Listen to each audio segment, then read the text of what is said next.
Welcome to an I Love Marketing meetup. Hi, Gina. Hi, Shwa. Happy New Year to you. Happy 2023. Thank you. How's it going? What's the best part of your year so far? It's coming along nicely so far. Nicely. Excited, looking forward to great positive things. So, Yes. Oh, this will be good ones.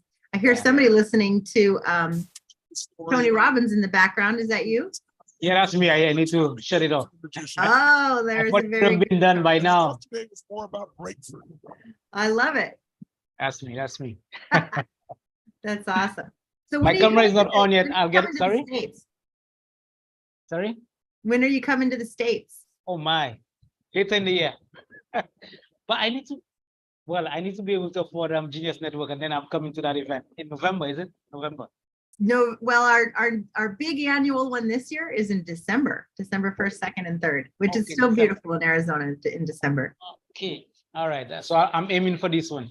All right. Look at this handsome gentleman here, Mr. John Checky. Hello. Nice to see you, Gina. Are you having fun yet? 2023 has been the most fun year so far. Yeah. Congratulations. What happened in the other years? I don't know. They're not too bad.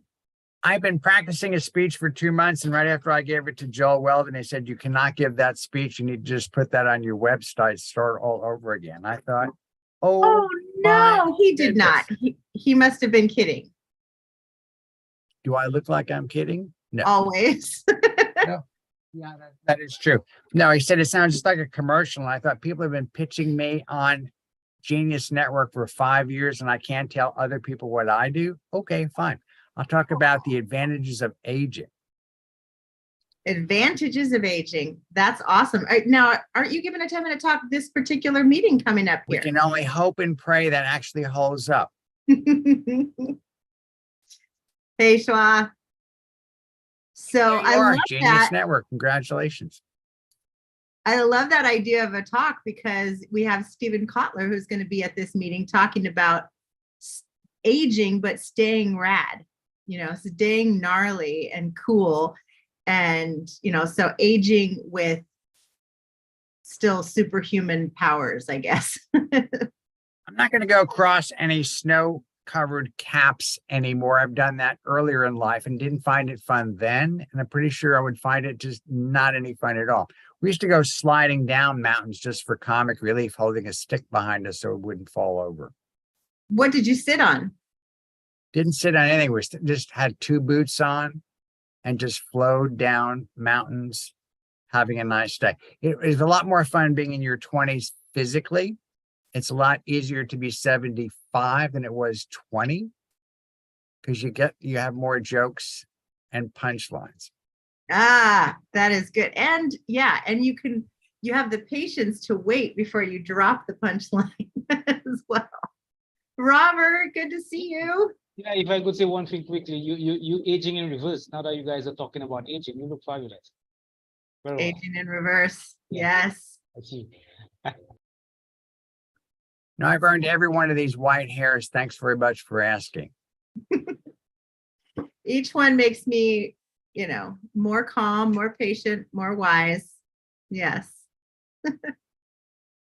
I love it. Well, we love to hop on early to just chit chat. Welcome, Robert. Good to see you.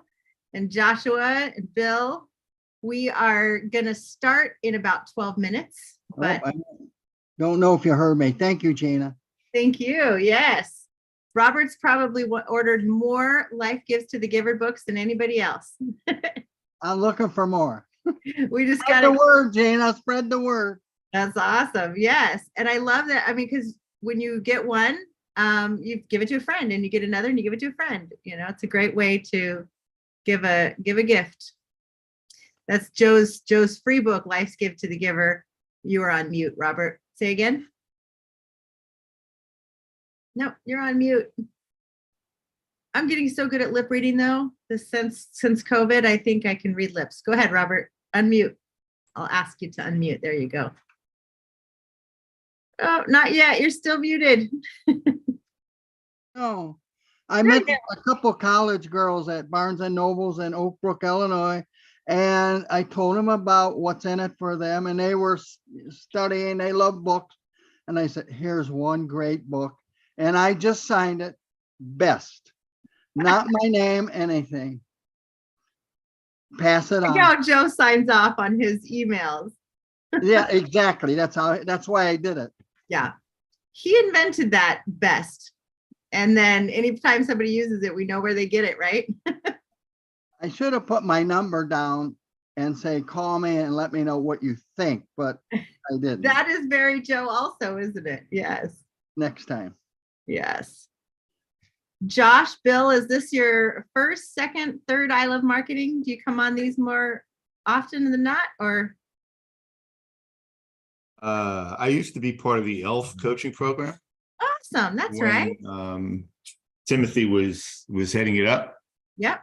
So I haven't been on for a while, but yeah, I used to come on pretty often. Fantastic. The ELF coaching program is going to be growing so much this year.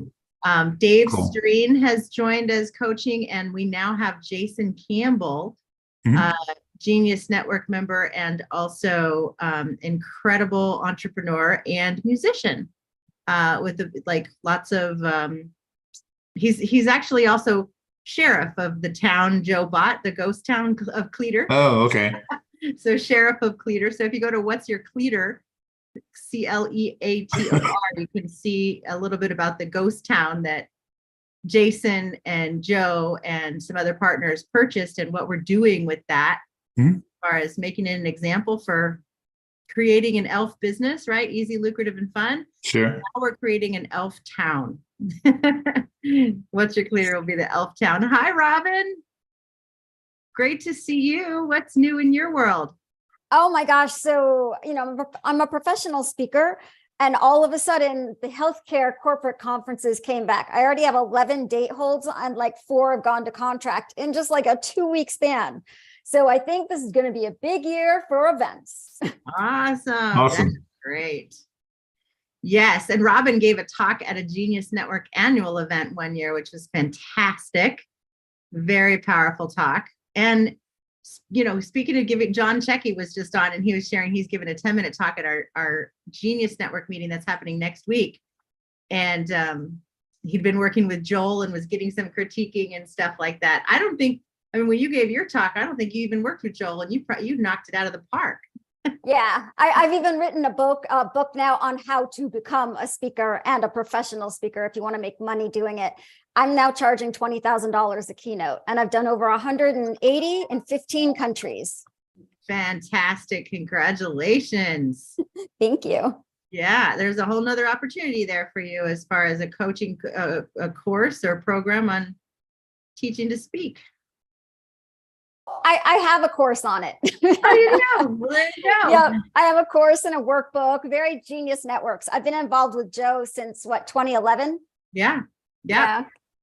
Right after I Love Marketing got started too. Exactly. Yes. I saw Gabby. I saw you. There you are. Good to see you, sir. Yeah, hi. I'm using the old link.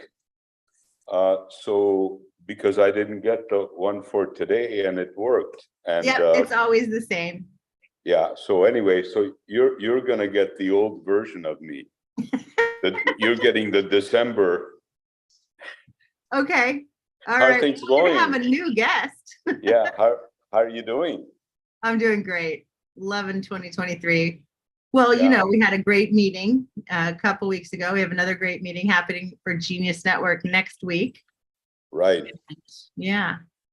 Yeah. I'm also on the call with Tony Robbins. I don't know if you know, he's got this 5-day crazy challenge. I think Schwa was on it just a minute ago too. Schwa's on it. Oh, okay. Yeah. I heard Tony in the background. Yeah, he's unbelievable. I mean, it's just as a lot of the stuff I know, but the thing is, we change. We get more stuff because we're different, and we grow with them. I mean, he's just amazing. Yeah.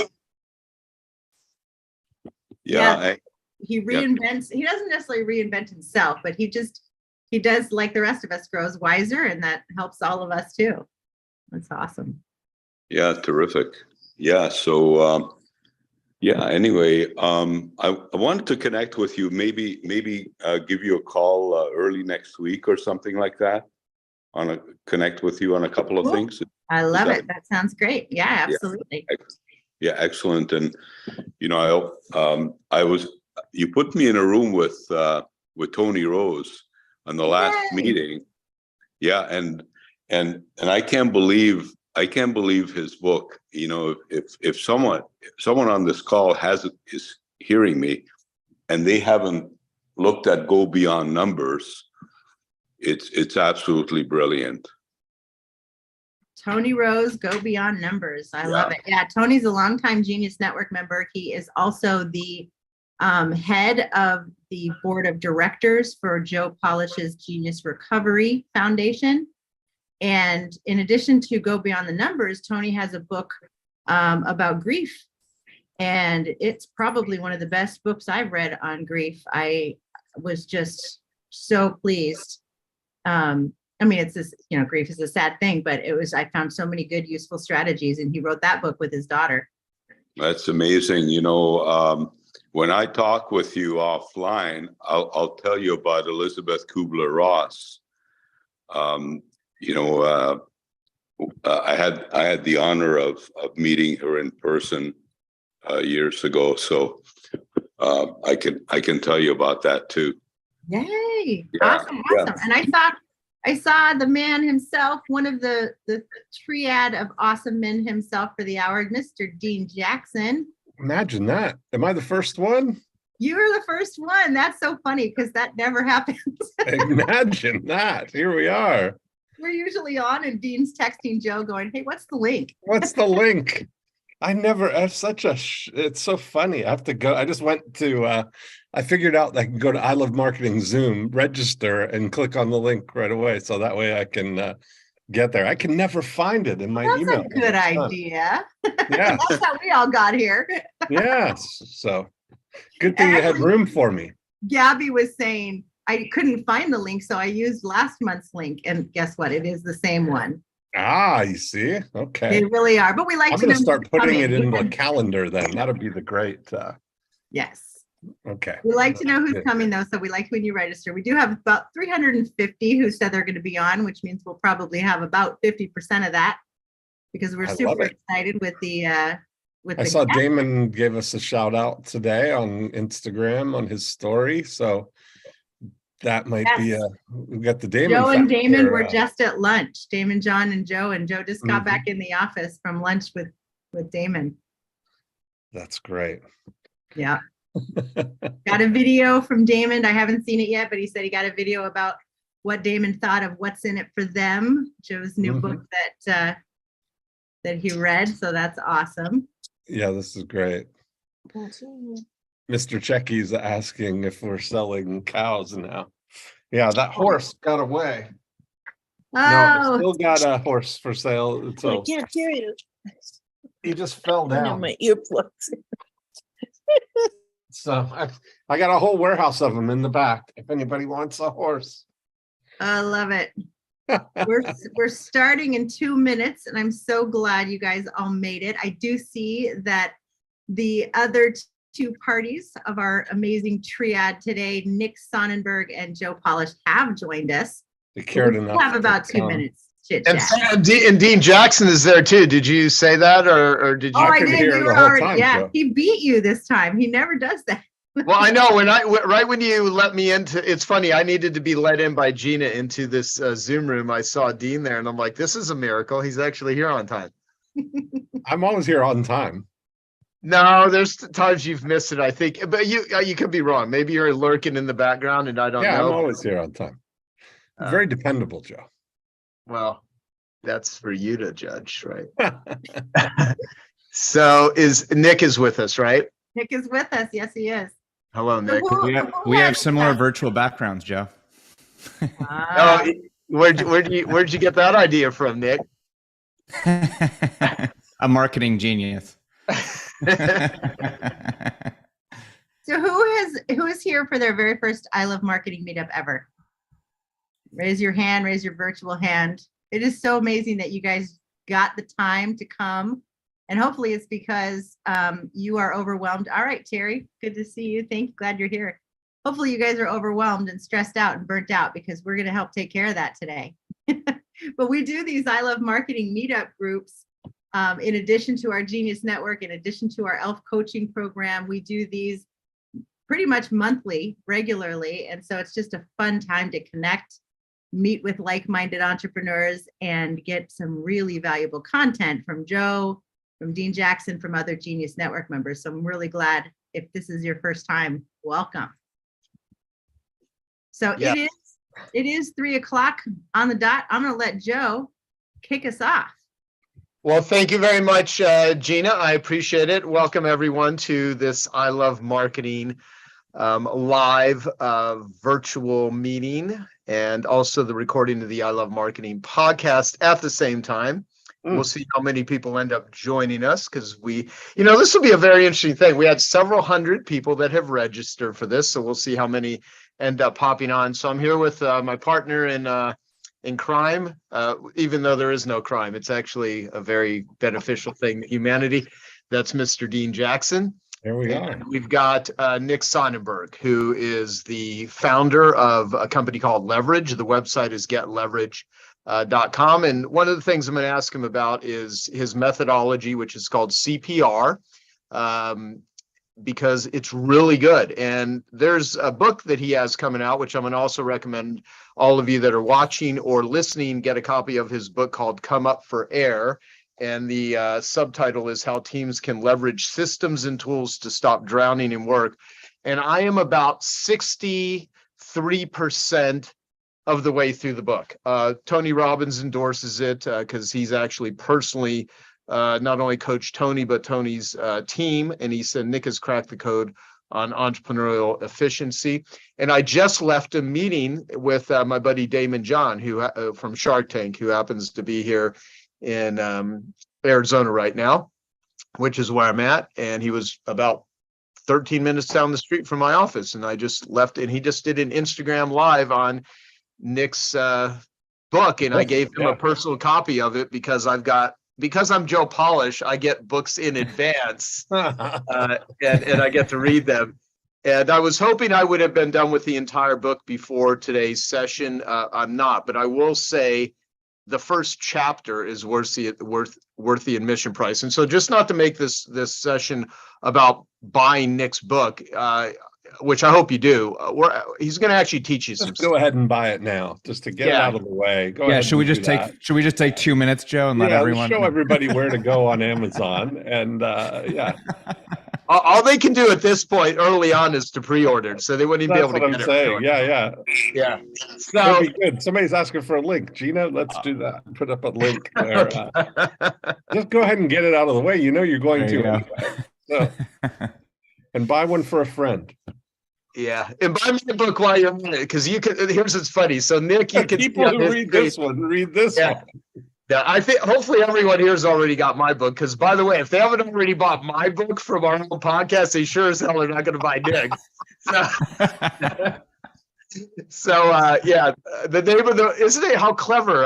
ComeUpForAir.com is the name of his website for the book, and Get Leverage is the name of the website for his company. So Nick, I can read your bio and do all that stuff, but I will just say let me just read this part, because I'll make fun and make jokes and I'll be more serious.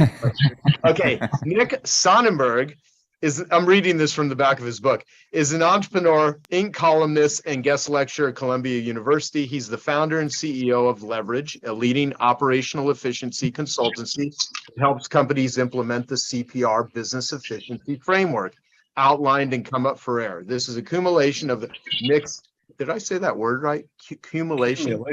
I can't even. Culmination. Thank you so much for being smarter than me, Dean.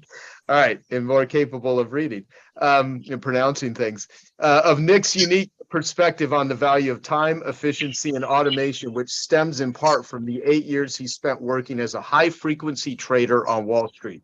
The CPR framework consistently results in greater outputs, less stress, happier employees, and the potential to gain an extra full day per week in productivity per person just by using the right tools in the right way at the right time. Nick and his team have worked with organizations of all sizes and across all industries, from high growth startups to the Fortune 10. And there may be a little bit of background noise in the back. We'll do our best to minimize that because we are on a Zoom now with twice as many people that were on 3 minutes ago, and it's going to keep growing. So, Nick, what did I not say about you that would be relevant to this? And then let's get into you teaching people how to save an extra day a week, how to be more effective, how to be happier. And from reading what I've read so far, just knowing you, I know all of this is not a promise or marketing hype. It's absolutely doable. And so say a little bit about yourself and then let's jump into it. Well, I'd rather let's just jump into it. I think I want to be as helpful to people as possible here. You know, they can read my bios elsewhere, but I just want to say, one, thank you for having me. I'm really excited to be here. And Joe, thank your network and just how much you connect people and what you did this afternoon with Damon John plugging the book. I really appreciate it. That was awesome. Yeah, you're welcome. Yeah. Look, I mean, you've been in Genius Network for a while. This company started in Genius Network. It's a testament to people being resourceful and just looking at problems that exist in the world and creating it. And I think what you are focusing on right now is one of the biggest complaints, gripes, requests, issues, dangers that entrepreneurs face right now, where we live in this world where there's so much access to data and information and so many different forms of communication. And, you know, a pandemic that's going on, 3 years ago starting, and just a lot of overwhelm and a lot of pain and a lot of fear, and people trying, most of the people that are here today are either running or the founders of an entrepreneurial company, or they are a team member that works within an entrepreneurial company. And what I've been sharing with my founders and with my friends is that if you live in a world that requires you to produce results, then this will be really valuable for them to hear today. So I've got a few questions and topics that I'm going to ask you to speak to. I know Dean does also. And then with the time that we have available, we'll do a little bit of Q&A for anyone here, that if we can get to some of that. So can you actually just explain the broken sink analogy that you talk about? Yeah. So look, I think that at a high level with everything, you have to balance short-term and long-term initiatives, right? And one thing that's really difficult with operational efficiency in general is a lot of it are long-term gains that you get on the back end of something. And so you have to balance, do you want to put your effort into that, which if you fix this thing and it's going to take you X hours to fix this thing, well, then for the rest of your life, maybe you're saving 10 minutes a week. So, but like over a 5-10 year period, or even a 1 year period, that starts to become meaningful. But in the short term, if you can sell something in an hour and make some money, that's always a distraction and something that you have to balance. And so the sink analogy is, imagine you have this sink that's overflowing with water. Most of us are just mopping faster because the quickest way to clean up the floor is you just keep mopping faster, and then you can move on to something else. The longer term solution, which takes a little bit more time on the front end, is you find where the hole is in the sink and you properly patch the hole. So then you no longer ever have to mop again.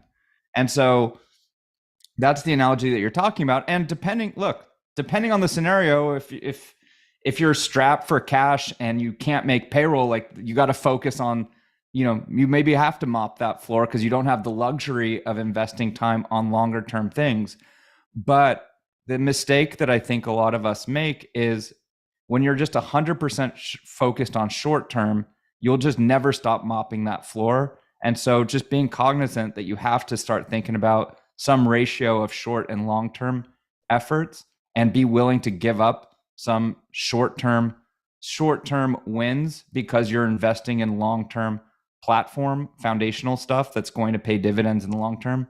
That's the concept of mopping the floor in the sink. Yeah. So, well, let me say this too. I've done a lot of work with you, and at the last Genius Network meeting that we did a couple weeks ago, and we got another one coming up next week that you're actually going to be at. Ned Hollowell, Dr. Edward Hollowell, the top ADD ADHD psychiatrist in the world, who's been a good friend of mine for over 20 years. Why, of course, because I'm freaking ADD. And so is Dean, and so are probably my friends that I'm even looking at here that are on, they are too. And it's one of the traits, not everyone, but there's a lot of entrepreneurs that are distractible, and they're the ones that probably try to have eyes for opportunity bigger than their ability to digest or logistically handle or to manage. And so there's a lot of visionaries, there's a lot of starters, and then people that are finishers. And so after the 2-day Genius Network meeting, we filmed me, you, and Ned, with you taking me through how to get to inbox zero.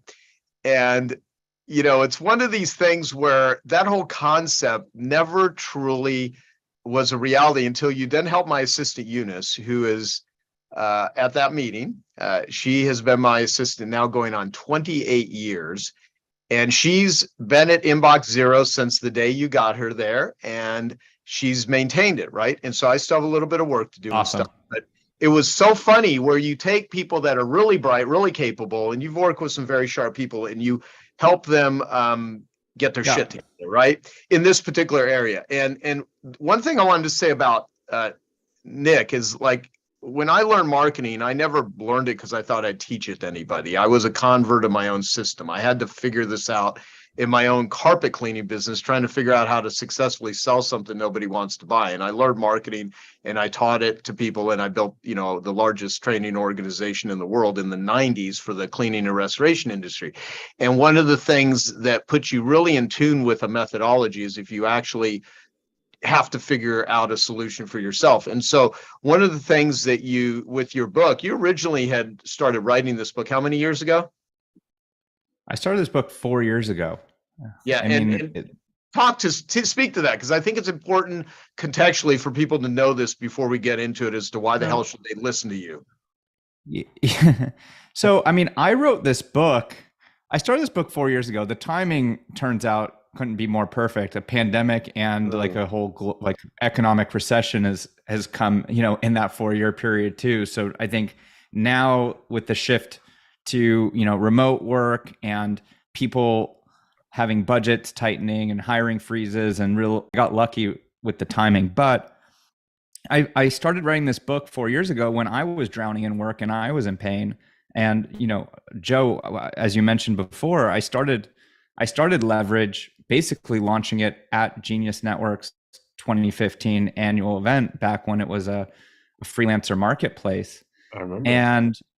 And yeah, Dean, by the way, I cite you in the book. I don't know if you've gone to that part. Yeah, but there's a lot of good thinking that I've gotten from you that goes into the book.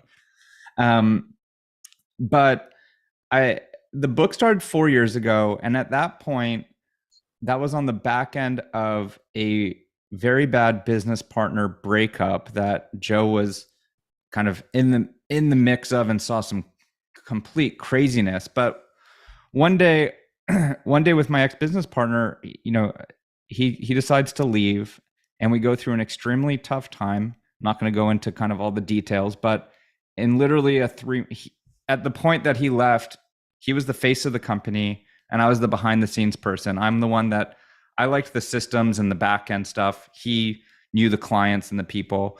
And so when he left, and I didn't get 2 weeks notice or 2 days notice, I got like 2 minutes notice. And in a 3-month period, we lose 40% of clients. We had 150 team members. Most of them didn't know who I was. Before I know it, I'm cashing out my 401k. My dad's making a loan to the company to make payroll. Bank accounts are getting frozen. And I have to make a decision whether I bankrupt the company or try to re-navigate this. And so I didn't want, you know, we owed about $750,000 worth of credits to various clients. I didn't think it was ethical to just pick up and leave with that. And I did see a path to cleaning it up. And so that's the genesis of this book. Through these late nights and 7 days a week, 16 hours a day, I started trying to figure out where we were missing things.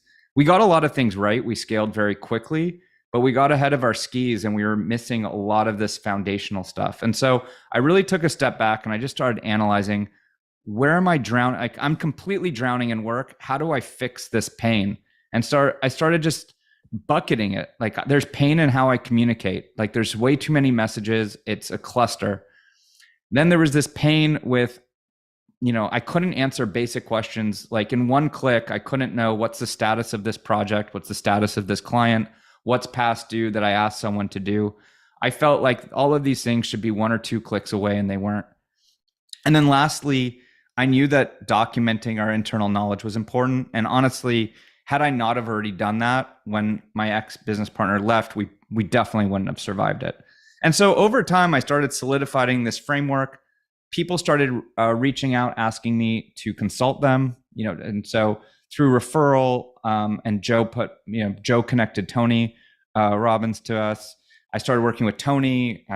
Through Joe, I also met Poopery. I met a lot of different companies, different stages. I met 7-figure financial advisors, Fortune 10 tech companies, and everyone had the same issues. And so that kind of sparked this aha that the real opportunity here, where we're seeing a massive impact and a huge gap in the market, is there's all these new tools and ways of working that no one's been just taught how to properly use, any of these tools, like Slack versus email versus Asana versus like all these different tools. No one knows not just how to use them, but when to use them. And we were seeing these massive results of saving up to a business day a week with a lot of these clients per employee. And so it was just insane, the results. And so I started working on this book. At first, I was just going to self-publish it. I was working with Tucker's company. I guess he's no longer their Scribe. And then I started writing it because I wanted to help people. I want to be known for saving millions of hours of people's time and give employees and teams the opportunity to work on the best work of their life. And when they're just wasting time going on the scavenger hunt, looking for a document that was just disorganized, that's not the best use of their time. So I want to be able to remove all of these obstacles so people can be free to work on things that really tap into their unique ability or give them joy and unlock the ability to do the best work of their life. And so I thought that the content was well structured enough that it deserved a book. And ultimately, there really isn't any books on team or organizational efficiency. I mean, you got David Allen and Getting Things Done and Tim Ferriss, and those are personal productivity books, but I just thought the world needed and is ready for, given kind of where we're at in the world, that they're ready for a productivity book, but for teams and for organizations.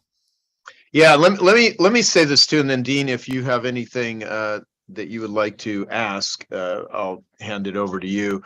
I think the context of the mindset is not to delay getting to strategies and techniques and stuff. It's more what I have actually read. I feel a bit ashamed of myself, and shaming myself is probably not the best way to go about making change, but sometimes it works. I mean, you can shame people and guilt them into stuff. But when I was reading your book, I really realized with my own team how ineffective and inefficient I'm being in some particular areas. Like my buddy JDev, who's with us here, he posted just a couple minutes ago, "Hi everyone, I've tried to get to inbox 0 many times. It usually leads to frustration. I end up signing up with a new email address. So looking forward to new strategies." And then my friend Momo, she works with artists. She's actually running one of the first art events we're doing in our ghost town, Clear, Arizona, here in March. She wrote, "Do you have any thoughts on Discord and Slack?" Well, he has all kinds of thoughts on all these sort of platforms, and he actually knows the founders of most of these companies. I just left Trainel, which is where Damon John was today speaking, and I brought your book to show Damon John, and Chris, who's the founder of Trainel, is like, "I'm in his book, this is great." So, I mean, the founders of most of these platforms. But what I've learned, though, is it's not about just the one technique. It's how it's integrated together. It's how you think about it. And so I guess I would say 2 things there, and then let's get into any specific strategies for people individually and for their teams. I want to ask you a couple things, and I want to turn it over to Dean, and we can do this in whatever order you want. I just want to mention that I'd like you to explain the scavenger hunt analogy, right? And I'd also like you to explain CPR, because with those frameworks, I think all of the things you say will make more sense. And then anything that you really like here, I will say get his book. His book lays out so much of this stuff and so much more. And so we can either have you cover that now or go to Dean Jackson, whatever you prefer. Yeah, let's do that. I just checked. I'm at inbox 294,956. I mean, right now. well, So, that sounds like an hour fix, Dean. That's Eunice great. was about this. Eunice was about the same, and I Eunice, love it. just by going through the book, I think she got down from like 100,000 to 40,000 just kind of by reading the chapter on Inbox Zero, and then we Yeah. sat down and showed her a few other tricks. I love And it. I an never, hour I later, never delete anything like that. I go all the way back. I find it actually, I like to have access to yeah. all of it. It's Well, fun. let me say this, Dean. The reason I never did it is I've like a certain fear. I'm Yeah. not going to get to it. I didn't know how to do it. So I hear the Right. concept Inbox Zero, and I've even had Nick in the past sort of kind of try to help me get to it. And it's now coming together like, oh, I didn't do this, this, and this. So it's like the chain is only as strong as the weakest link. And there are just certain things I didn't know how to think about. Yeah, You I know, think Yeah.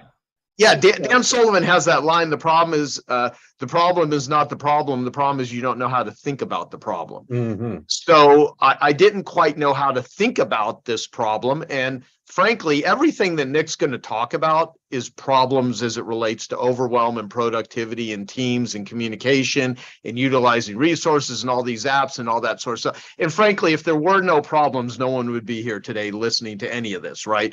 So the fact is, humans not only have these problems, they suffer from them greatly, and they waste time, they cause a lot of heartache, and they can be the difference between a successful or an unsuccessful company. So go into the scavenger hunt, Nick, and then let's get into how the framework that you have. Yeah. So the scavenger hunt is just, when you can't find what you're looking for, and it's that no one enjoys, searching for something that you're hoping you should be able to find in 2 seconds. And then it's like, was that in an email to Joe, or was that in a Dropbox folder, or was that in a Slack channel? Was that in social media -marketing channel, or marketing -social media? And you just spend all this wasted time searching for something that's disorganized and lost, that if they were a little bit more organized, you should be able to find it in a couple of clicks, and I think that the underlying premise of the entire book and the big mindset shift, because a lot of this is mindset shift, but when you're overwhelmed and you're underwater, I titled the book Come Up for Air because the number one thing people tell me is that they're drowning in work. It's the number one thing. Everyone's drowning in work. I mean, right now, I'll be honest, I'm drowning in work. I've got a book launch and I'm running a company. There's a lot to manage with all your priorities. And so everyone's drowning in work. And what happens when you're drowning in work is you try to cut corners.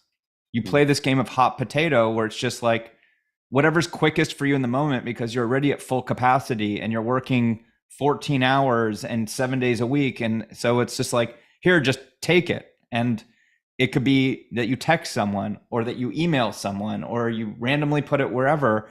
And what you do is you do what's easiest for yourself in the moment to transfer and get that off of your plate, because that's all you're focused on. Is like, you're being kind of a bit selfish, so to speak, but it's a little bit out of, protection for yourself, but you selfishly just move it off your plate as quickly as possible because you need to move on to the next thing because you're overwhelmed. What ends up happening though, when everyone thinks like that, right? And everyone is just doing whatever's quickest for them in the moment, that's what creates the scavenger hunt, because then there's no framework and no logic in terms of where you need to look for any piece of information, because it's all random. It's whatever someone felt like in the moment because they were stressed out and they're just trying to optimize for themselves to transfer stuff. And so the underlying premise, which leads into the framework that I suggest, is the mindset shift, if you want to be a highly efficient team, the team needs to optimize not for transfer of information, but you need to set up processes and systems to optimize for retrieval of information. And it's a subtle but very distinct mindset shift. And it completely changes the strategy of how you operate as a team.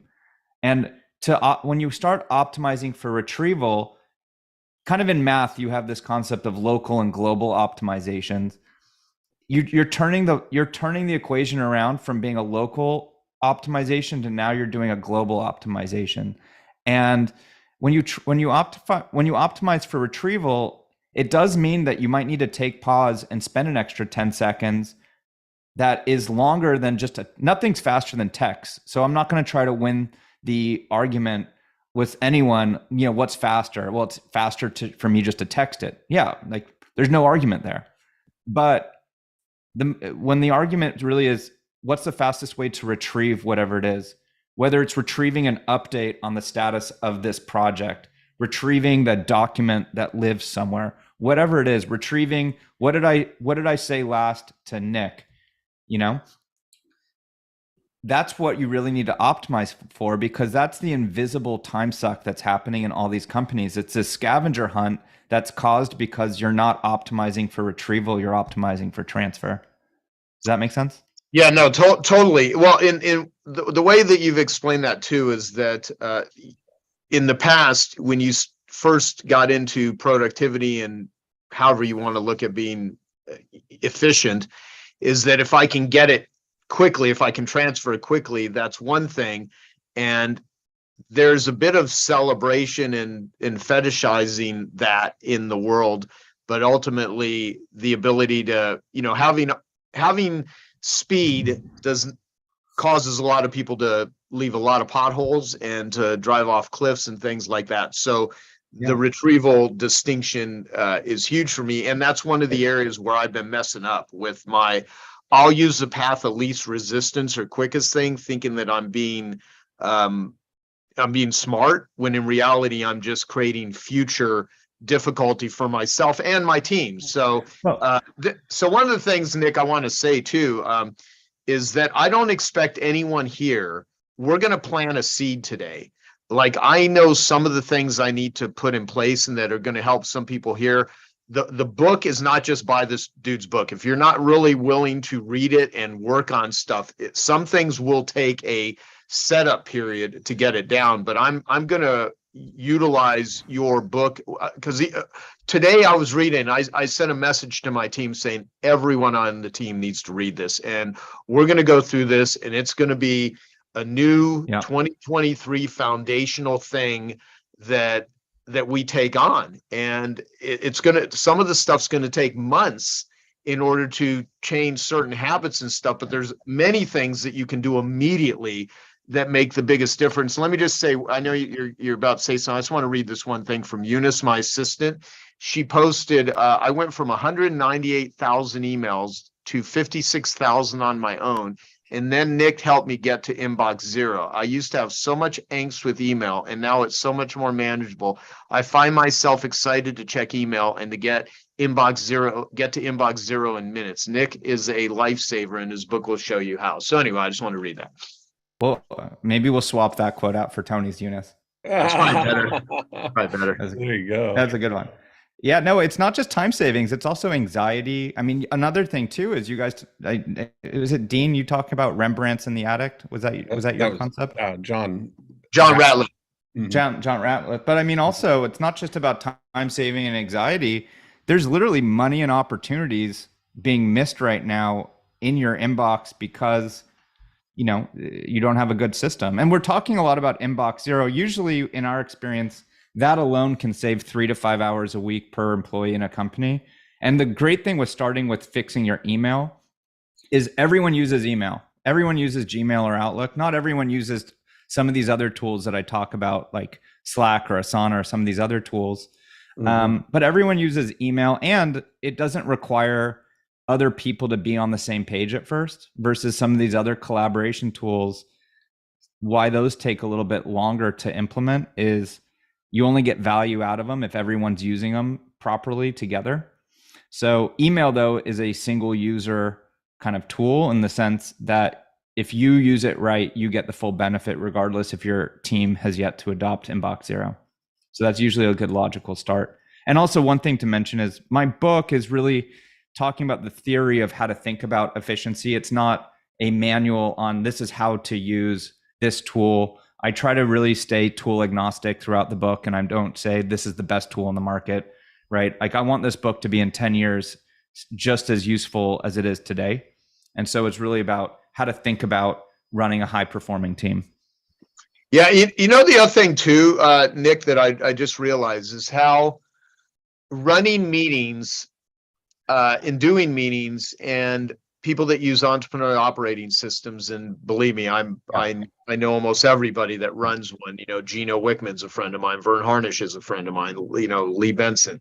So there's all these different systems and there's all these different team meetings, and there is so much time that if I had a nickel for every wasted hour of meeting that I've had over the last 30 plus years of business. I mean, I'll be 55 years old in February, right? So I've been running my own company since I was 22 years old. So I've been at this for a long ass time.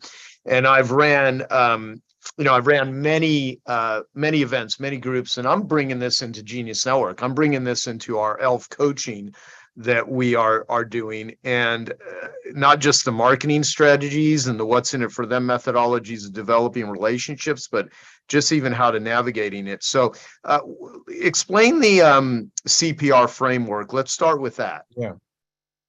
So what I found, so CPR stands for communicate, plan, and resource. Those are the three buckets that I found every business. You could be right now a 5-person financial advisor firm. You could be a 100-person insurance firm. You could be a 1,000-person poop spray company. You need to communicate with people internally with your team, externally with clients and vendors and partners. Well, let me stop you because you mentioned poop spray, and for people that don't know, so Poopery, who you mentioned, our friend Susie Batiste, she's the founder of Poopery, and I don't even know what that company's worth now, because 3-4 years ago when I interviewed Susie, she was worth $240 million selling freaking poop spray. So it wasn't just meant to be a joke. There's actually a company, her company, Puri. Well, let me actually plug. Wait, you can't see this. I'm just looking at the back cover. On the back cover, I've got 3, 4, 5, 6. I just realized I have 7 endorsements on the back cover, and 5 of them I know in some way, shape, or form because of you and Genius Network. Out of the 7, I just realized that. And Susie Batiste from Poopery is one of them. Well, thank you. So thank you for that. Yeah. So what I've worked with a multitude of different industries, different team sizes. Everyone needs to communicate internally and externally, right? Everyone needs to plan. You've got tasks, you have projects. No matter what you are, you have work that needs to get done. And an analogy I use in the book is, if you were to go camping in the forest with your team, you would need walkie-talkies to communicate with each other. But you also need a map to navigate out of the forest, right? And there are different tools for different purposes. And a common mistake that we see is you're using the same tool to do both, right? So a lot of what's happening in text and email are actually things that belong inside of a project management or a task management tool. So anytime you want to be able to hold someone accountable, like, hey, Joe, I need your testimonial by Friday, right? Like ideally, if we're on the same team, that wouldn't be done in a communication tool because I need to hold him accountable. That needs to be a task assigned to a person with a due date, right? So communication, when you break it down, it should be like, hey, everyone, welcome, Joe to the team, or hey, does anyone know blah, blah, blah. But so much of what's happening in communication tools is actually a misuse of a communication tool, and it's actually a task or a project that belongs in a different tool. Different tools are built for different purposes, right? And we're using text and email like a Swiss Army knife, and we're using it for internal communication, external communication, project management, task management. Sometimes people are using it to document processes, and they're using it like a Swiss Army knife, but And the argument most people make is, well, it's easier for me to manage everything in just one tool that's more efficient. And what they're missing is all these tools have specific functionality that are built for purpose to make your life easier on something that's foundational. And another example, if you're going to go in that forest that we were just talking about and you wanted to chop down a tree, you could do it with a Swiss Army knife, but it's going to be faster with a chainsaw. And so sometimes with a lot of these problems that we're trying to solve, you're using a Swiss Army knife instead of the chainsaw that's just going to be way better for you.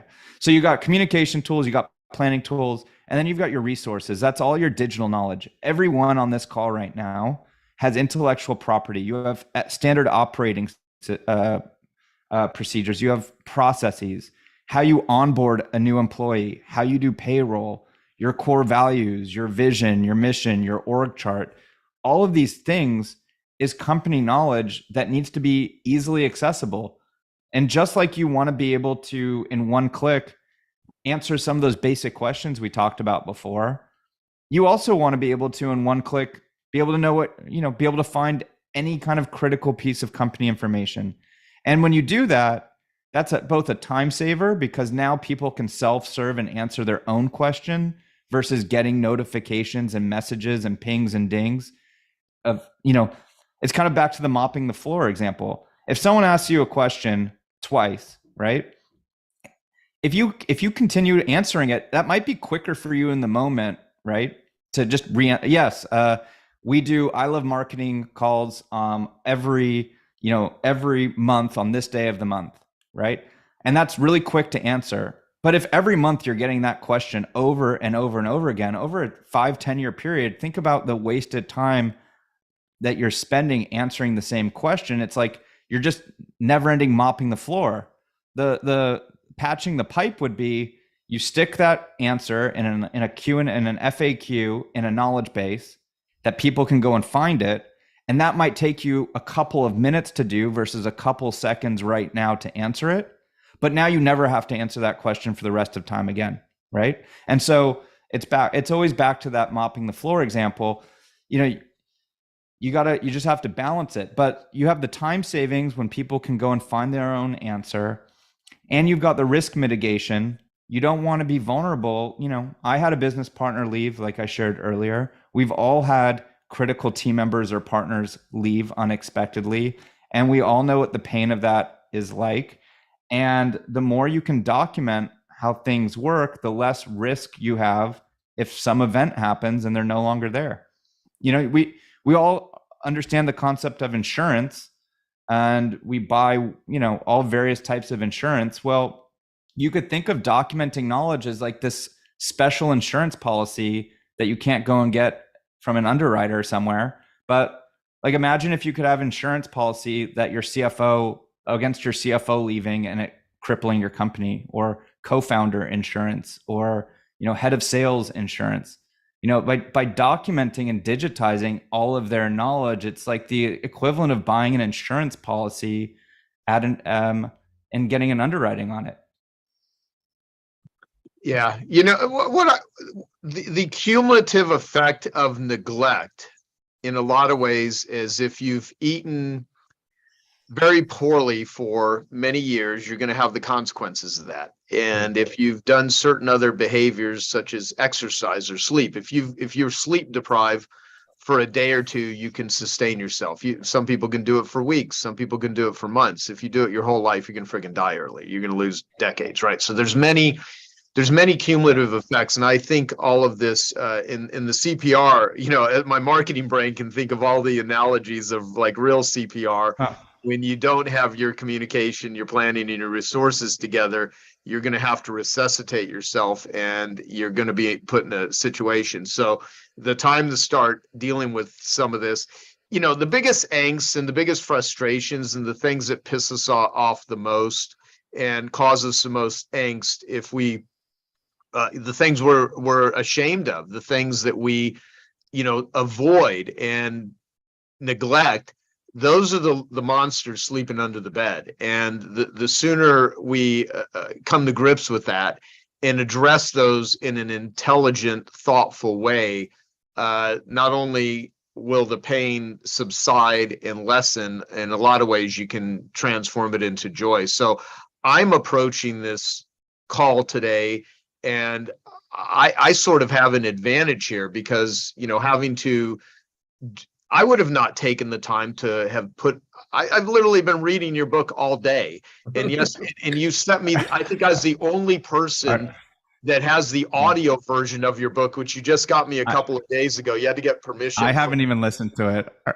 And it's really, you're a good reader. I mean, I recorded my book, What's in It Thank for you. Them. No one that's ever recorded their own audiobook does not realize it is so much It's work. such a pain. Such Oh a my pain. God. Yeah, and I'm not talking like digging ditches and you're doing painful, like again, like difficult work is relative to stuff, but it's really a hard thing to do.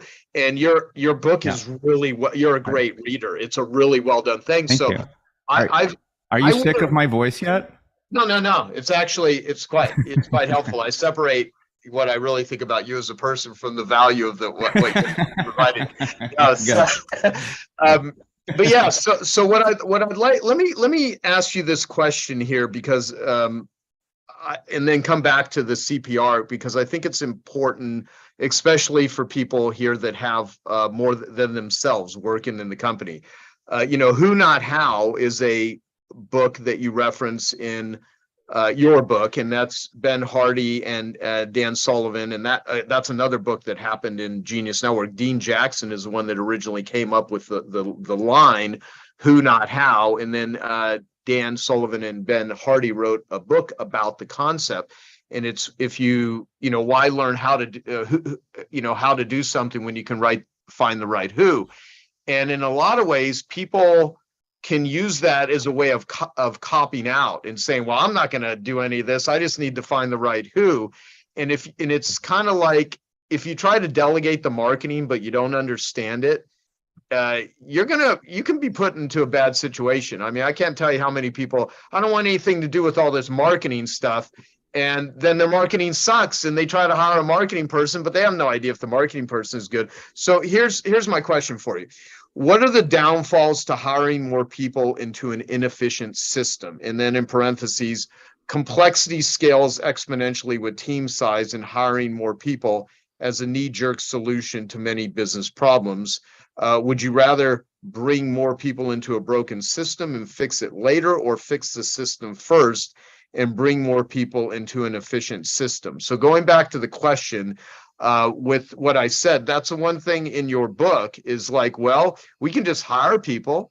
But if you have a bunch of broken systems and things that aren't working and you just pile in more people into it, you're just going to have a lot of inefficient people running around. So how would you respond to that? I think there's 3 ways to increase your capacity. The first way that most people go about it is you hire more people. And it's usually the most expensive and should be the last resort, but it's most people's first resort. If you think about all the expenses of hiring someone, you pay for recruiting, onboarding, training, you pay a salary. Odds that they stay around in 12 months is 50%. And even if it all works out, every person you add to your team adds exponential complexity. It actually follows, I talk about in the book, Robert Metcalf's law, and it has to do with networking. And the more cell phones you add to a network, there's exponential more ways that people can communicate, right? The value of one cell phone is 0 because you can't communicate with someone. As you start adding cell phones, it becomes this graph and this massive web. So when there's 5 people on a team, there's 10 ways that information can transfer. And when you double to 10 people, there's 45 ways. But that's not just transfer. That's more opportunities for information to get lost, right? For friction to happen, for things to fall through the cracks, so on and so forth. And yeah, I think that I'm speaking for everyone here, but have you ever been out of bandwidth and thought, oh, I just need to hire that one person and all my problems are going to get solved? And then you hire that person and your problems didn't get solved. And now it's you got all this crap that you got to manage them.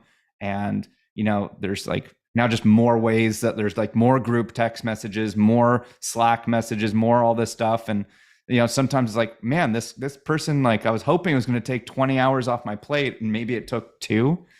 And so that happens because every person you add, there's this extra layer of management and complexity, and you only want to add as a last resort, not a first resort. I'm not saying that there's never a purpose to hire. I'm just saying that people do it too early normally, and it's usually the most expensive way of doing it. The second way you can increase capacity is you just tell people to work harder and just like tell your team to work 100 hours a week. In my research, it turns out people don't like number two as a strategy. The teams tend to push back at that one. And so then you have, strategy number three, which is how do you remove the scavenger hunt? How do you make people more efficient? How do you remove all the crap of just pure waste of them just wasting time searching for stuff that's disorganized, and free up, an extra business day a week, and now you don't need to hire anyone. And, it's like, let's like try to relate this to marketing. Like, say you don't have a good, and Dean, I know you talk about like a compelling offer is 10 times more valuable than a compelling argument. Like, say you don't have a good offer, and maybe you don't have good copywriting, like, sure, you could probably bump up revenue by doing Facebook ads, but you're probably going to burn a lot of money. And like, you probably want to first get the offer right and get the copy right before, and kind of get that foundation of kind of your marketing done before you go and try to pour gasoline on it and try to really scale it. And so it's the same with your, efficiency. Like you always want your base to be, you always want to be thinking about how strong is your base before you start pouring gasoline on it, I think. And that's what, regardless of whatever base we're talking about, whether it's an operations base, a marketing base, a sales base, whatever, because if you start trying to pour gasoline on something and it's not ready for it, like, you're going to blow up. How's that analogy? I've been working on my analogies. I'm trying to get better at marketing. Very good. So, Well, so let me ask you about, there's some comments about doubts of, let's find one here. How do you deal with employees who won't reference the systems or processes you've already created? Then Jake wrote, systems are greater than superstars. So there's fear, there's apprehension. Anyone that's never hired somebody, the first hire is usually a very difficult sort of situation, because you're having to turn over your company in roles and responsibilities, and you're literally handing over behavior that you were doing to someone else to do that behavior, because an employee is a behavior rental agreement. You're renting someone's behavior. And I'm a rental behavior agreement when people are joining Genius Network. They're renting my behavior when they're coming to my company, or they're renting the behavior of my team. So in order to quote unquote get people to behave the way you want them to versus the way that's going to be most serving to the organization, the goals of the company. I mean, someone here has a nonprofit. They talked about, making sure they hire the right executive director. So when it comes to, hiring a team member, like, what can you speak to? Because you've had, when you were in your dire straits with leverage, starting back in 2015, you had 150 team members, and it instantly became a shit show. I mean, that's a lot of stuff to navigate. So what have you learned, layered on the come up for air, the CPR methodology now, that you could share with everyone here that would help them embrace, where they're at and in the best of ways, and get their team most aligned? And frankly, how do you get rid of people that are not the right fit people? I mean, so let Debbie speak to those topics. Yeah, I mean, it was a complete clown rodeo circus, right? And like, it's not that 150 people isn't manageable, but like when you're in year like one of a business and you don't have an org chart, like, it was just premature.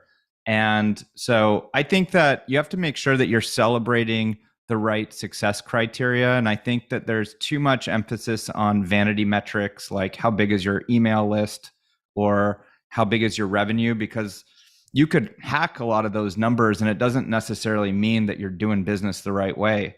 So like things like revenue per team member, for example, or profitable or profit or lifetime value relative to cost of acquiring a customer. I think that you have to get really clear on what you're trying to optimize for. And I got sucked into everyone was super impressed with leverage. We hit 7 figures the first year, 150 team members. People thought we were like freaking geniuses. And like under the hood, it was just like a complete cluster. I mean, we were doing some stuff really smart, but we got ahead of our skis and prematurely scaled. And, ultimately I think premature scaling can blow up a company just as much as a lot of other things. So you got to make sure that you get that foundation in. I learned that the hard way. And, the more people you manage, it is literally exponentially harder. Like right now we're a fraction of that size doing way more revenue, way easier. And so I really think, hiring is a last resort and making sure that you're getting the most out of your team. Joe mentioned who, not how.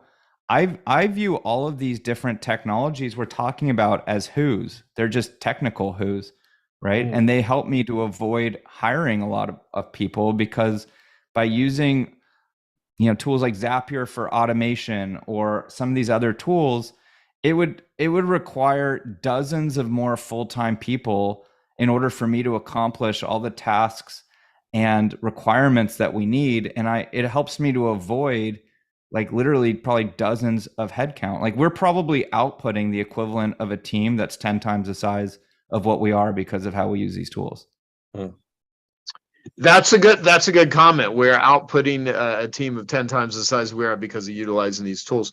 So what is, you make a great case, because I think throughout the book, you have to give people the financial ramifications of a poor system or neglecting to fix something, or just, going off the cuff. So let's talk about meetings, because the interesting data over the last 3 years, the percentage of people's time because of Zoom and the amount of Zoom fatigue that people have gotten, because the increase of meetings did not go down, it actually increased. Now, I think one part of it is just human connection. I mean, if you're not interacting with people in the workplace, and all of a sudden the only way you're seeing people is over a Zoom meeting because of the pandemic and everything, then that's one aspect. What it did do is it scaled massive inefficiencies and ineffectiveness. So what's the cost of ineffective meetings, and speak to that, and who should actually be part of a meeting? If you could give some tips. You have a whole framework on how to do a better meeting. And Cameron Herold, who wrote Meetings Suck, and you reference his book, he's been a Genius Network member for 7 years.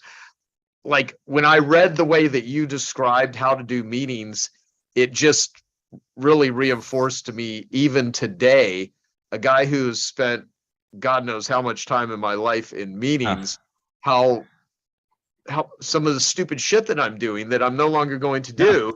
And so, but there's a cost to it. So I'd love to have you speak to that, because I think this really helps people understand.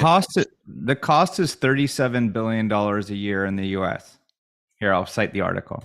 So there's $37 billion of worth of productivity waste in meetings, according to some articles. Different places cite different, but it's like anywhere from 25 to 75 billion I've seen in different studies.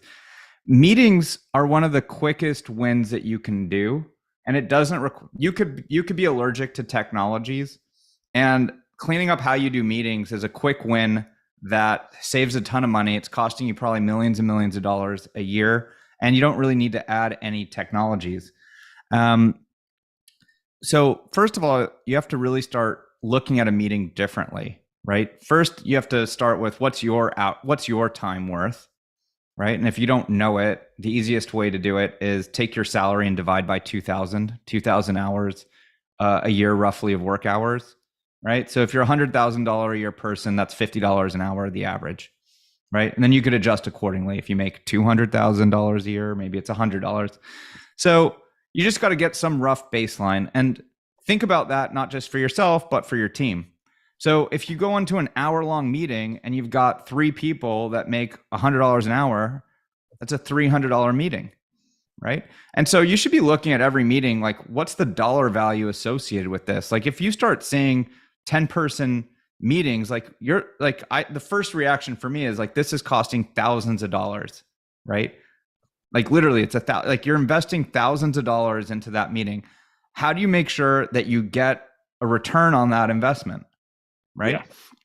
So first you have to look at the meetings from the right lens and calculate the investment that you're making.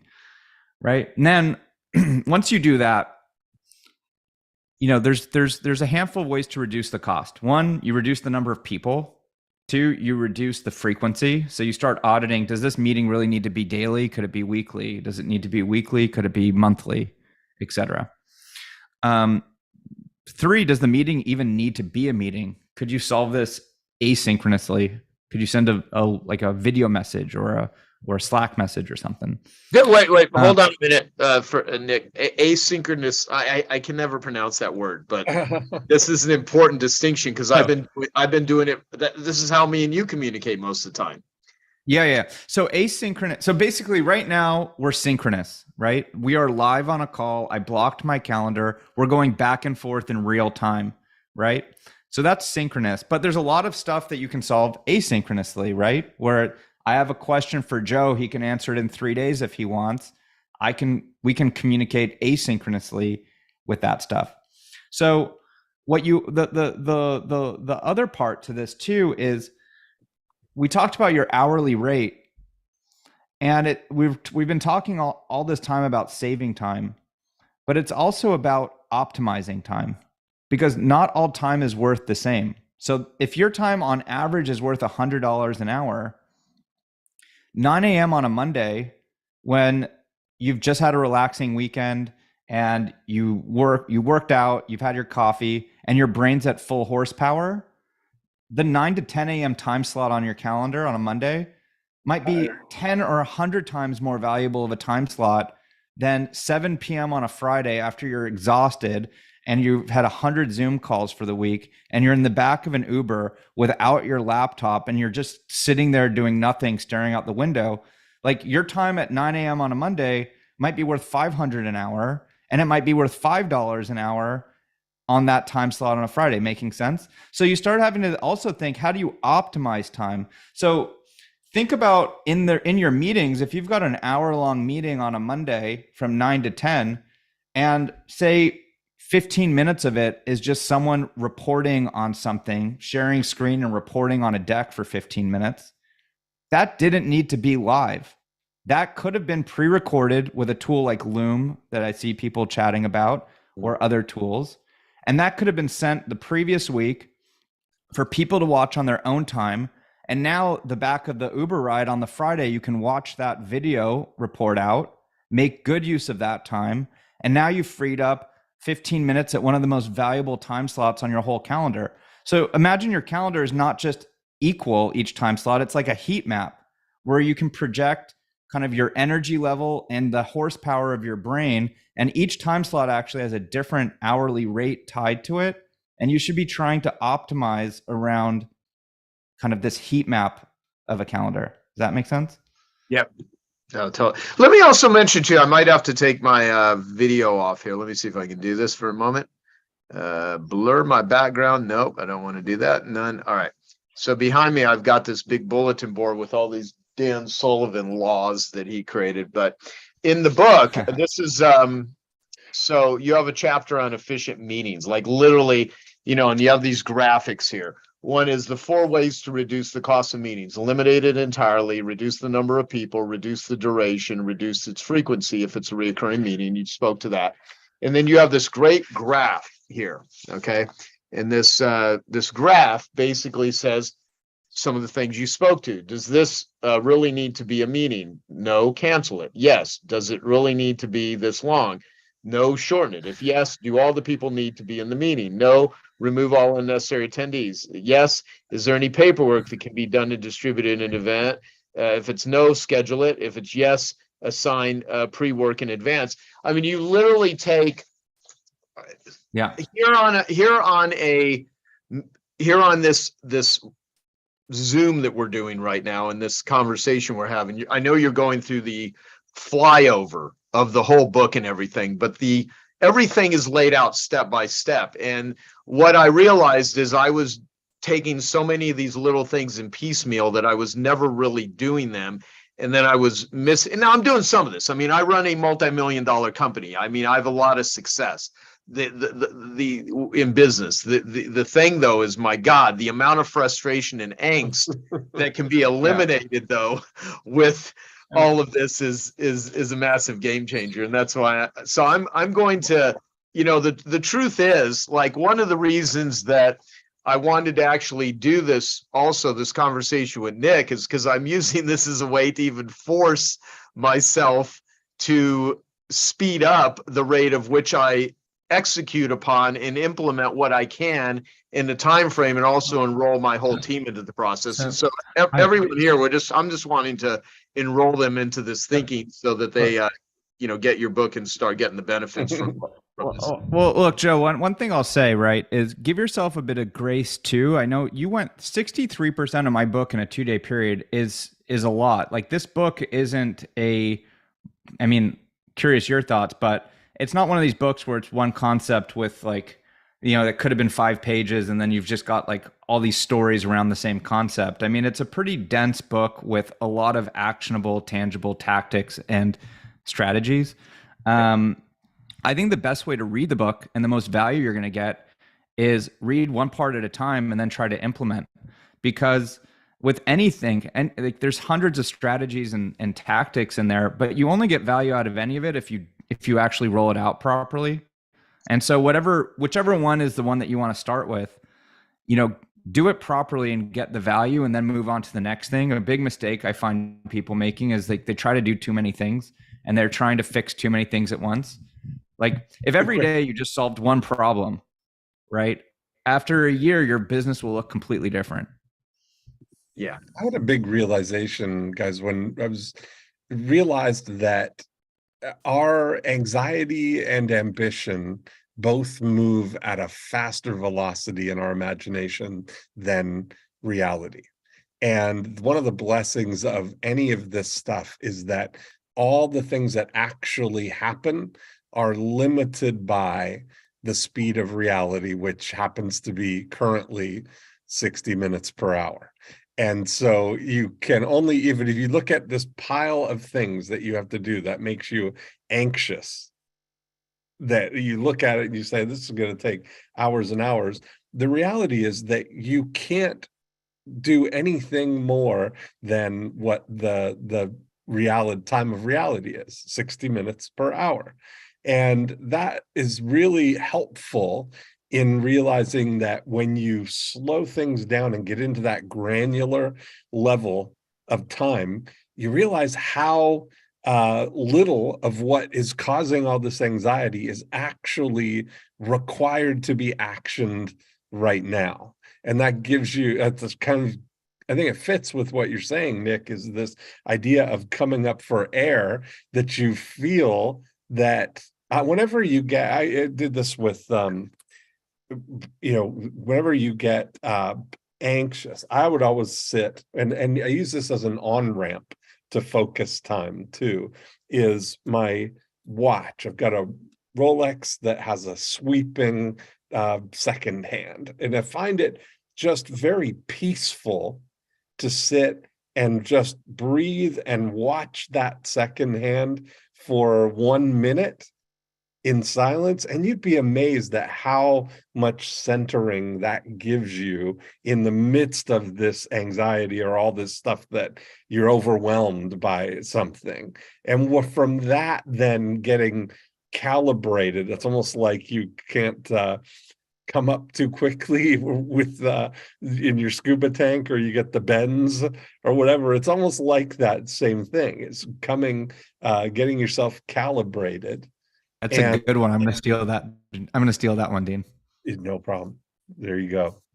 They've given it okay, that'll be the first time anybody's ever taken one. You know what? That's one thing I'll refrain from speaking to that.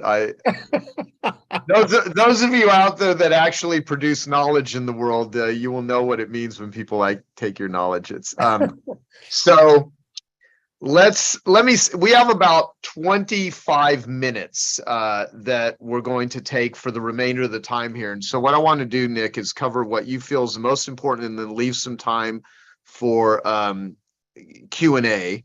And if I can either ask people to, we take a few questions by people raising their hand and we select them, or we can have people post a couple. And I know there will be more questions than we probably have time for. So I have to do this with as much reasonableness as I can. And what I will commit to on this with everyone is that I'm going to make this part of my whole year. And so after we get up and running, I would love, even a few months from now, to have you come in. I mean, there's a few Genius Network members that are on with us today, and Nick is actually going to give a talk at the Genius Network meeting next week, which will be great.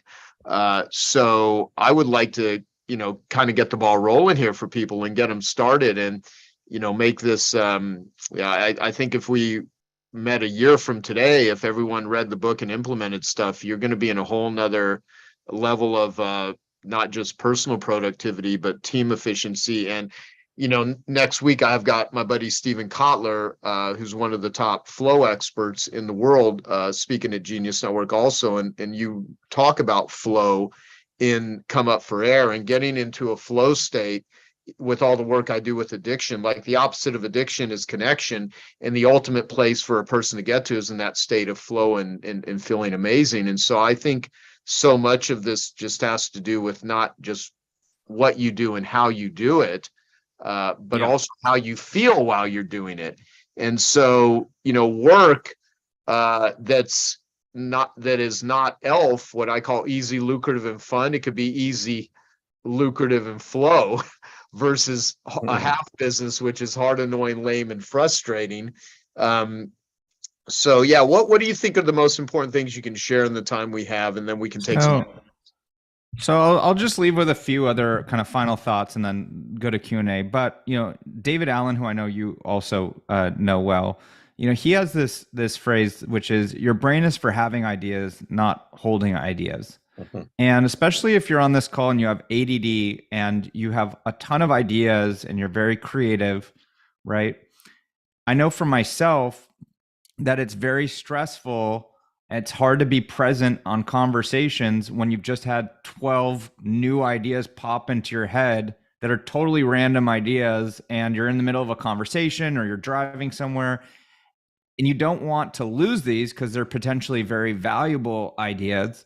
And so this CPR framework gives you a framework to know where you can dump and kind of cleanse your brain and trust that it's going to be able to be retrieved and it's not going to get lost somewhere.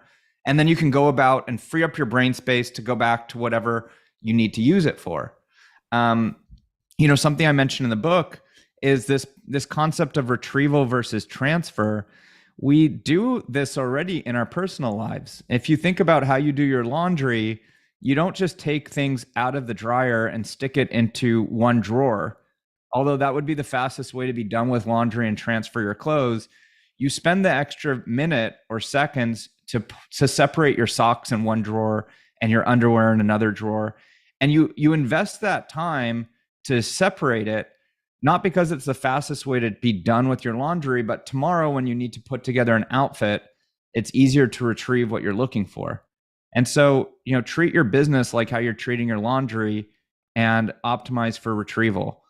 And then lastly, this stuff is only going to work if you have alignment from your team and it comes from the top down. So implementing a tool and not rolling it out right, it will probably hurt your efficiency and hurt your business. Like you really have to either decide, are we going to do this right or not? And otherwise it's a complete waste of time. And it needs to come from the top down. Like this stuff won't work if it's a do as I say, not as I do. It's almost like speaking a language, this stuff, right? And imagine you were you speak English and you hire someone that only speaks Spanish and another person that only speaks Japanese or French, like it's going to be hard to work efficiently together and get work done. And so this stuff is like speaking a new language. All of these new technologies and ways of working is a completely new language. And, if you want to be a high performing team, everyone needs to speak this language. And this is really my way of saying you should buy a book for your whole team. But no, no. Well, but like, by the way, if they do, someone posted. Who was it? Was it let me see. Posted what are the bonuses if Randy wrote, what are the bonuses, or does it differ based on the number of books ordered? So if you go to comeupforair.com, there's a button for teams. We've got different packages that are special offers there. If you're a Genius Network member, we're going to have an extra special one. But another offer that we're doing is if you want to buy 100 books or more, I'll do a private Ask Me Anything for your company. So those are the kind of the special ones. Then there's free resources. You don't even have to buy the book. As you'll see in the book, it's already a 320 page book. And so we couldn't make it any longer. So throughout the whole book, we cite, if you want additional bonus material, go to the website. So you could go to the website, right? You could go to Come Up for Air. And I think in the next week, you can enter your email and you'll get all the bonus material and free resources, whether you buy the book or not. You should not have your sales prevention department telling people that you don't even need to buy my book. I mean, that's like one. Well, I mean, if you listen to all this and like you don't think that you're going to get $30 worth of value out of the book, then yeah, actually, I totally hear you. So, this is a good map. So, one thing that I think I should just ask you this just to hear your opinion on it. In the last 2 months, going on 3 months now, the amount of innovation in AI has been unbelievable. And I even have a newsletter. I'll ask someone on my team to just post in the chat if someone wants to see my connectioninsider.ai, which is the website I have a Connection Insider newsletter that combines things related to connection, marketing, business, addiction, things like that. And it's pretty cool. There's a lot of things that I have a lot of stuff. I've accumulated 3 decades worth of, I'm a hoarder, but I'm a hoarder of books, knowledge, notes, both physical and digital. I mean, I know we have a lot of digital hoarders that are listening to this right now. I mean, email could be one version of it, right? In helping people with this symptom of holding on to stuff or trying to retrieve stuff. What are your thoughts on AI? How will this impact team productivity? How does it fit into your CPR methodology? Communication planning and resources. What are your thoughts on it? I mean, I think AI is going to change a lot with how people work. I mean, I think that we're still even in the early days of kind of what these things can do, but I think that it doesn't really. I think that AI is going to play a role. For example, we talk about knowledge base in my book and in the resource part. Imagine that you could just type to a bot, asking the bot a question, and then the bot can reply to you by looking up in your knowledge base and using some machine learning to start answering questions. And you could start asking bots questions rather than a human, right? I'm already seeing, bots having employee IDs in HRIS systems. So, I think that tools like ChatGPT are going to be integrated into tools like Asana. So you might have a task like write this blog, and you could basically just within the task have ChatGPT do it for you. But I do think that there's limitations, and I do think there's a lot of hype on this stuff, and I think that there's definitely merit to the hype, but I think that there's probably limitations too that people have to be aware of with this stuff. But I do think that we're starting to look at it a lot for a lot of our content and using it more for like rough draft or title ideas and things like that are super helpful tricks to use tools like Chat GPT. But I think we're just in the infancy of this stuff, and it's going to completely change a lot about how we work. Yeah. Well, here's my thoughts. I think it's going to change everything about how people work, how they interact, and I think it's going to be good and bad. That's why in December 10th, I sent out an email about the negative sides of AI, and I'm getting ready to send out one on the positive sides of AI. And what it will do is it will definitely facilitate so many things in creative ways that you can have a machine do for you that a human could not do as well or even anywhere. I mean, My you name could- is John Chicky. I just got a text at y'all. Hello, John Checky. Okay. So, but what it won't do is AI is not going to take an inefficient, dysfunctional system or person and fix it. As a matter of fact, it's going to exasperate it. So, there's a lot said with that. So let's take some questions from people. So we have about 15 minutes, and let's take a couple of questions, and then we will wrap up. So, Dorina, you got your hand raised. Let's take a question from you. Hi, thank you. Romania, I'm sorry? all the way from Romania. Yes, all the way from Romania, 1:15 p.m. here. AM actually. My question is, what do you find to be the best way to keep people on board? Because we've done some of the things that you're talking about in the last 10 years, and it's really amazing for us. But the thing that I find the hardest is not only to get people on board, but slowly, it starts to kind of wear off. And other than what you said about doing it yourself, which I naturally do because I'm like that. I need that kind of structure. How do you keep people on board with that long term? What would you implement? Yeah.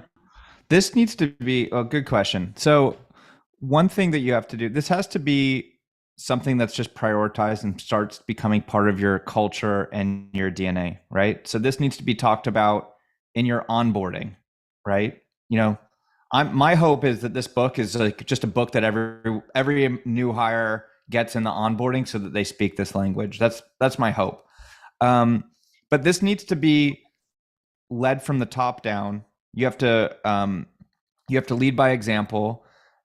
And when you see people slip up, it's important that you don't just like, oh, okay, you know, they put in the wrong tool, and now you encourage them to keep doing it because you're feeding the beast, so to speak, and you start giving them what they want in the wrong place. So you have to say, oh, thanks for this. I'm going to go and reply in the right place. Or, hey, friendly reminder, you know, this is the right way of doing it. And you don't be rude about it, but you have to kind of continuously reinforce people. And inevitably people will mess up, and use your judgment, but you just have to constantly reinforce and create a culture where it's allowed that anyone, even if you're a junior person, you know, letting your manager know, you know, that they've kind of, which is uncomfortable, you know, like, and you, again, different cultures, different teams, you know, you'll have your own views on that. But at Leverage, you know, even if I do something wrong, like I want people to tell me like, oh, you know, reminder, you should have done it this way. And so we've allowed that in our culture. And that's, I think, the key reason why it's stuck. Great. It's too much Thank work you. for one person to just be like yelling at people to do stuff, right? Like you need to decentralize it and have everyone championing this new way of thinking about it. Yeah. Thank you. Great. Thanks. Thank you. I hope you get some sleep tonight, Dorina. Yeah. Thank you. It's 1 a.m. So is it pronounced Lisa or Lisa? I'm so sorry. It's pronounced as Lisa with Y. Okay, sorry, I'm a dummy. I mean, I apologize. It's the Ukrainian version of a Greek name. Whatever Where are it you was. at? Well, thank you. I am in Tel Aviv. Oh, actually, now I'm in Jerusalem. I Wow. relocated. Well, The holy city. I love all the efficiency topics, so I'm really, really happy to be part of this conversation, and thank you for initiating it. And I'm happy to be awake. It's 1 a.m., 1:30, something like that. The question comes around the scale up. So I run now a team of 10. We are like in 5 different countries. The async works amazing for us. And we want to grow to 50 in like four months, right? So, and we spoke about 150 people, like as little meetings as possible.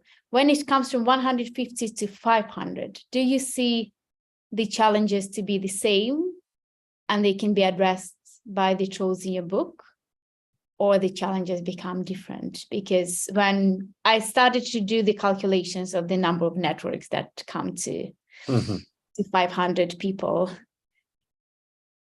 organization, and it must be more complex, isn't it? Or what are some of the tools that will work in every company, 10,000 people, 500 people? Wow. That's a great question. Yeah. So my tool will still be relevant and helpful regardless if you are a 5, 10, 500 person company. The biggest difference that you're going to see with those is any change that you make is just way harder the bigger it is, whether it's a change with how you operate, change with core values. I would want, one thing that was a red flag in my head when you said you want to get to 50, that, are you sure that that's what you want? Or is it that you want more revenue, more profit, more kind of industry market share, and you think that a strategy of getting there is that you need to have 50 employees? Nick, you are a genius, actually. Yeah. That's very good point, because I think that partially driving impact is through people, but it's not always, it's not always equals. Yeah, you're right. Because it's probably flipped. What you want is more revenue, more market share, and you think that the need is you need more people in order to get to your want. But, it might just be that you actually need way less than 50. And maybe if you just operated in a slightly different way, maybe you could get to your want without the need of being 50. But like for me, hiring is like a last resort. Like I've just been through the pain of like managing a big team, and it's not a, you need to have frameworks and structure and org charts and like a way of operating, or else you could be spending all of your time just putting out fires if you do it too quickly. So I would just, not saying it's a bad thing, it's not a bad thing to have big teams, but I think that a mistake that people make is they do it too quickly and they don't get that foundation in place. And, you might be able to hit 50, but if you do it and it's kind of like, a house of cards, or, it's being held up by duct tape and spit, like it's going to be hard at some point. At some point you'll hit a wall where you just can't grow anymore because all of your time is spent putting out fires, so you might be better off getting to 25, but you do it the right way. And, then you can scale to 50 without the pain, and scale to 500 without the pain. Yeah, let me say this, Lisa, I hope that is helpful. And I would recommend you read Nick's book when it comes out. When does it come out, Nick? It's coming out February 7th. February 7th. Okay. And then read Who Not How. And I think both those books will be really helpful for you to think through that. And those are my thoughts. So I hope that's helpful. We'll take 2 more questions. You have to give quick answers on these ones, Nick. We're going to do it from Matt and Raylan, and then no more question. Right. And then we'll wrap up. So Mr. Matt Myers, how are you? I'm good. Thanks, Joe. Thanks, Nick. And thanks, Dean. I'm a team of 1 trying to get to a team of 3. So we have a charity. I have a charity. We photograph kids with cancer. I want to scale it. I want to serve more people. I want to get the right people in place. And it scares the crap out of me that the executive director that I hire will kick me out of my charity. How do I get that crap out of my head? And Who Not How is on my list now too, Joe. But how do I get out of my own way and allow somebody else to help me with my passion? I think it's more of a Joe or Dean question.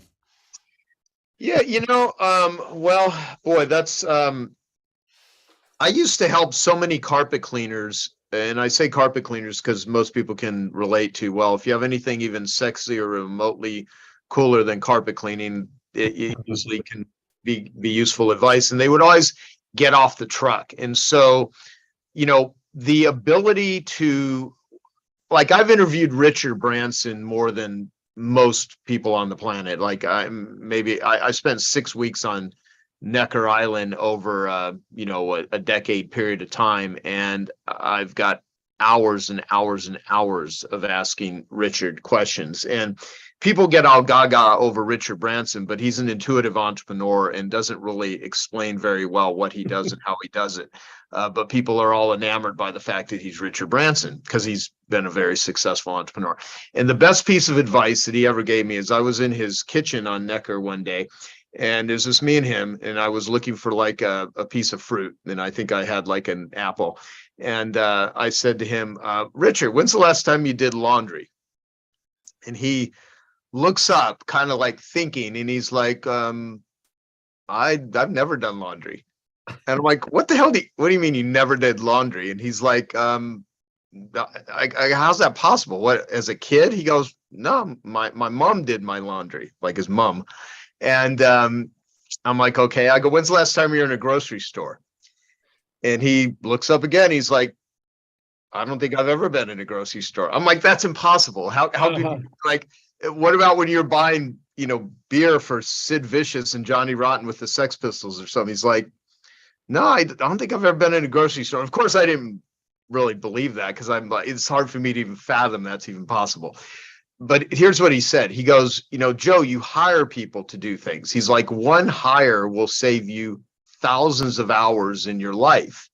And the bigger thing, he didn't give me a solution on how to do it, how to avoid all the pitfalls, but coming from him, a guy who can't even explain half the time how he's built what it is he's built, but he has let go of this need to try to do everything and get other people to do work for you and incentivize them and pay them to do that, or find methodology, is critically important. So what I would say is, who, not how, would be really good.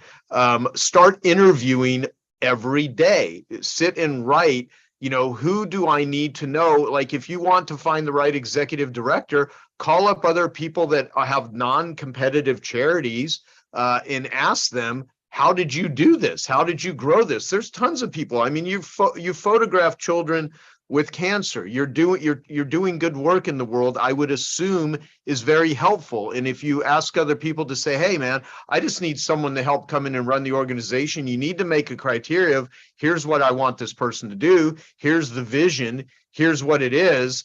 And you know, you just got to start the process. You know, like, I have an interview with Neil Strauss, who wrote, you know, books on, he wrote, The Game was one of his popular books. He's written many best-selling books, but Neil wrote a book over a decade ago called The Game, Penetrating the Secret Society of Pickup Artists. And then 10 years later, I helped him with a book called The Truth, where I helped him with a lot of the stuff related to sex addiction and stuff. So it's pretty interesting. You take a guy that wants to, or a woman that wants to ask someone out on a date. You can read every book in the world about how to meet the right person, but if you never go out and just ask someone, if you don't start the dialogue, the chances are slim, you know. So it's like the Theodore Roosevelt Man in the Arena. You ever read that poem? Yes. Yeah, those that have not, do a search for Man in the Arena and read it and put it on your mirror. And read it every day, because you have to be the man in the arena. You're going to get beat up. You're going to make wrong mistakes and stuff. But the amount of pain that it's going to cause you in the limitation of your organization to grow by not finding this person is going to be the thing. And I believe Come Up for Air will give you a structural framework on how to work with people as you hire them. So that would be my suggestion. Is that helpful? Absolutely. And thank you for your time. I appreciate it. You got it. Thank you. Raylan, my man, you are awesome. And this dude's getting married to Kayla, who is Eunice, my assistant's beautiful daughter, and she's awesome. And boy. Yeah, you get married on Sunday, about to take the big leap. You have no idea what trouble you're about to get into. I have somewhat of an idea. Yeah. Okay. Who am I to say anything, right? So yeah, what do you got? Well, first of all, long time listener, first time caller. I'm excited to be here. Huge fan of you guys. So first and foremost, Nick, like every I Love Marketing meetup I come to, I realize that I'm the problem. So thank you for that once again, Nick. I'm definitely the problem. I have a question though on the side of like the meetings thing, because first of all, I'm very much a meeting guy. I want to talk to you. I want to talk to you through it because my intention was by the end of this meeting, we can have it done. It never happens. So I'm curious though, how do you know you go too far on the no meeting side? Because I'm looking into Loom. I'm even considering maybe is there some things on the onboarding side for our clients that we can do on Loom. But how do you know you've gone too far and you lose the connection, if that makes sense? Yeah, no, it's a good question. It's a balance, but I would say if you find that just one person is kind of taking over and just doing all the talking to explain something, right? That didn't need to be a live call. That could have been pre-recorded, right? And so there is a time and a place. And look, pre-recorded is in my opinion, better than long written Slack messages or emails, right? Because at least one, it's more efficient, it's quicker. And then two, people can still, especially in a remote environment, see your face, hear your voice. So it still kind of builds this connection with your team versus if everything's just written and you're remote, I think you lose a lot of that culture. So I think that there's a time and a place for live meetings. I think you just have to be aware, does this need to be live or could I have done a Loom video? And, we're doing right now daily stand-ups for 15 minutes. That's a good catch-all, right? And then beyond that, I have some standing weekly meetings and one-on-ones with certain people. And then beyond that, if there's kind of like a problem that needs to get solved with like a key success criteria, okay, we're doing this call because at the end of this call, we need to decide on this, then we'll do a call. Yeah. All right. Super helpful. Yeah. I just need to have more intention with the meeting and know why I'm doing it. Yeah. Have success criteria with everything, even with a project. Why are you doing a project? What does success look like of a project? If you're going to spend your time on anything, I think regardless of what it is, you should be clear on what success looks like. You don't invest your money without some success criteria of what you're looking for. Like, why invest your time if you're not clear on, the return you're looking on your time? Awesome. Perfect. Thank you. By the way, I'd like to ask everyone real quickly, your biggest takeaway that you got out of our conversation today with Nick Sonnenberg. If you could post that and then I'll share it with Nick, he can read it in the chat. And if there's any questions that you would like to have answered in the future, me and Dean can even do another separate podcast with him and just go through all your questions and have him answer them. And post your biggest takeaways in chats here. And let's go ahead and take a minute to do that.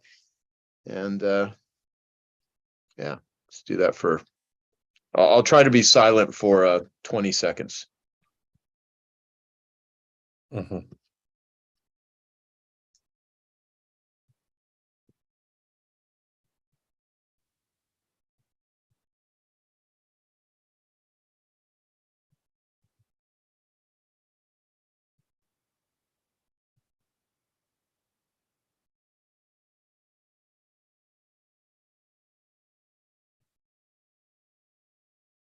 See, I even went 30 seconds on that one. I counted. That's so great.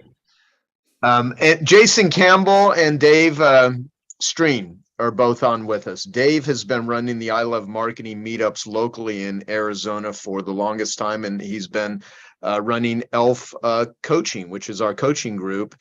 And Jason Campbell, who runs Zen Wellness, he's my partner in the ghost town of Cleator, Arizona, is on with us, and he's going to be heading up the ELF coaching program also. And for those of you that want some personal help with marketing and being part of a program for that, then why don't you give it a quick plug, Jason, and put something in the chat if anyone wants to follow up and go from there. Hi, everyone. Hey, Nick, this was awesome. Thank you for this whole teaching. Joe and Dean also. So, yeah, we're doing all types of good stuff with elf coaching we're doing. And I think the short version is right now. I'm happy to put a booking link if you would like a consult, like a 30-minute consult on your business and how to make it more elf, and to see if elf coaching is going to make sense for you to be a little bit more easy, lucrative, and fun. Cool. Yeah. So that's Jason Campbell. And so thank you. And thank you, Dave. So Nick, any famous last words, anything you want to mention before we wrap it up?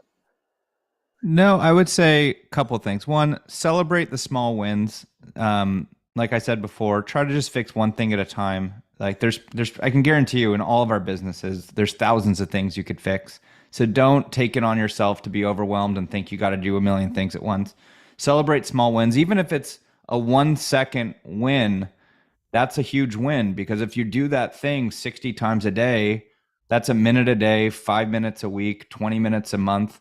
You know, by the end of the year, that's 4 hours a year, and that's just for you, you know, and then you got your whole team. So if you're a team of 5, that's a 20-hour a year gain. So sometimes small wins add up to a lot.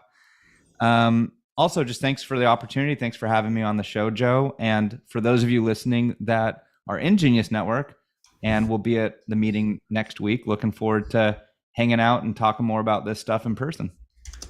Yeah, it's going to be good. And we're going to keep the conversation going. And like I said, this is something I'm really excited about this year. I'm really happy we were able to do this as we're going to put this out as an I Love Marketing podcast, the audio version, and we'll also put it on YouTube. So if you want to share it with your teams or anyone that you know, I'm sure a lot of you have, business associates that would really benefit from hearing this, then share it with them. You can subscribe to I Love Marketing, and you can also, pre-order Nick's book right now wherever books are sold. So on behalf of myself, Dean, anything else you want to share?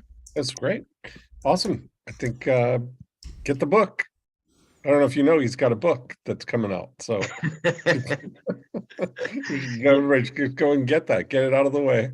Yeah, exactly. And so thank you all. And I appreciate it. And we will let you know about the, remember, I Love Marketing, Zoom.com. We've got some really cool ones that are going to be coming up next month and the month after, and we'll let you know. And one more time before we have my team, let's put my Connection Insider .ai. If anyone wants to kind of see something we're doing with AI, this is completely an automated AI system that curates articles that I have chosen topic matters of, and it pieces them together, and people really like it. We're getting a really high open rate, a high referral rate, and it's just really cool, and it's free. You don't have to buy anything. It's just something we're doing for free. So Kevin, thank you for posting that. It's connectioninsider.ai, and then we'll see everyone next time. Happy rest of the evening or morning, wherever part of the world you're in right now, and talk to you guys next time. Thank you. I Love Marketing. Thanks, guys. I love marketing.com. Kind of says what it is, Dean, right? It's kind of what it says on the tin. If you love marketing, you're in the right place. Yep. Marketing too. Good stuff, Joe. Thanks so much, brother. Yeah, thank you, Troy. All right, guys. Amazing. Save the chat if you want. Just hit the little 3 buttons because it's about to disappear in a moment. And thank you everyone to my team. Thank you, Joe. See you, Joe. Thanks, bud. See you, Nick. Thank you, brother. All right. Thanks. See you, Dean. See you, Nick. Bye, everyone. Joe, have you decided if you're coming to Florida yet? Nope. You talking about me? Now. Yeah. Or Nick? No plans right now. Are you still, staying below the Mason-Dixon line? Oh, yeah. No, I was asking Joe if he was planning on coming. Oh, yeah. No, I'll be there. I will see you. You are coming. Good. Okay. I'm coming. Yeah. I haven't seen you in 3 years. Can you believe that? I know. It's crazy. It's your fault. It's been the best 3 years of my life. All right. I'm about to sign off. Peace Bye, out. guys.